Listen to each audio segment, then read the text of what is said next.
Le Saint-Esprit demeure dans notre esprit, son esprit dans l'homme intérieur. Le corps est le temple du Saint-Esprit, il est vrai, mais ce n'est qu'une simple enveloppe autour du sanctuaire dans lequel il habite. Cette enveloppe, ce fourreau, peut être vivifié par la vie de Christ. Si donc l'esprit de celui qui a ressuscité Jésus habite en vous, celui qui a ressuscité Christ d'entre les morts rendra aussi la vie à vos corps mortels par son esprit qui habite en vous. Romains 8, 11.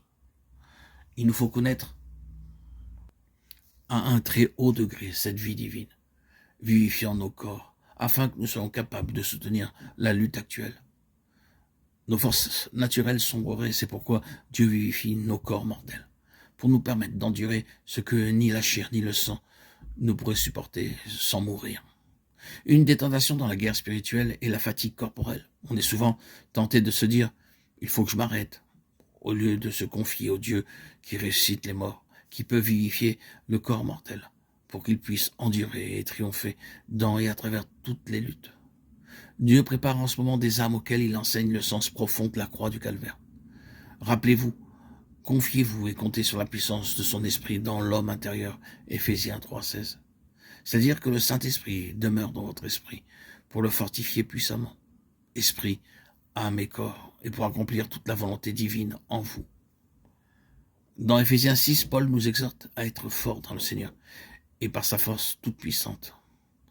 Oh, comme nous avons besoin de force, car souvent nous ne pouvons presque plus résister.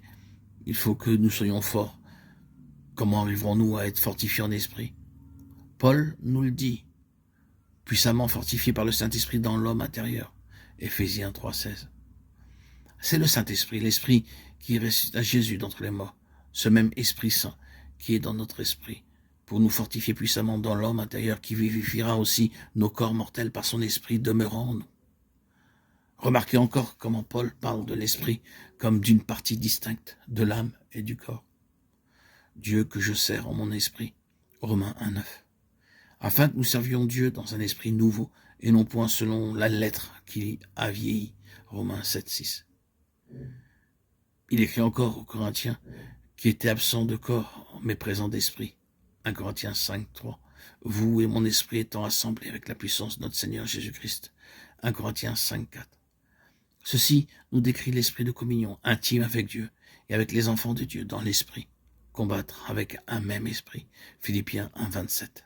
Telle est l'union que Dieu demande, une union d'esprit à esprit parmi son peuple, afin qu'il soit un, se tenant ferme contre l'ennemi dans la sphère spirituelle.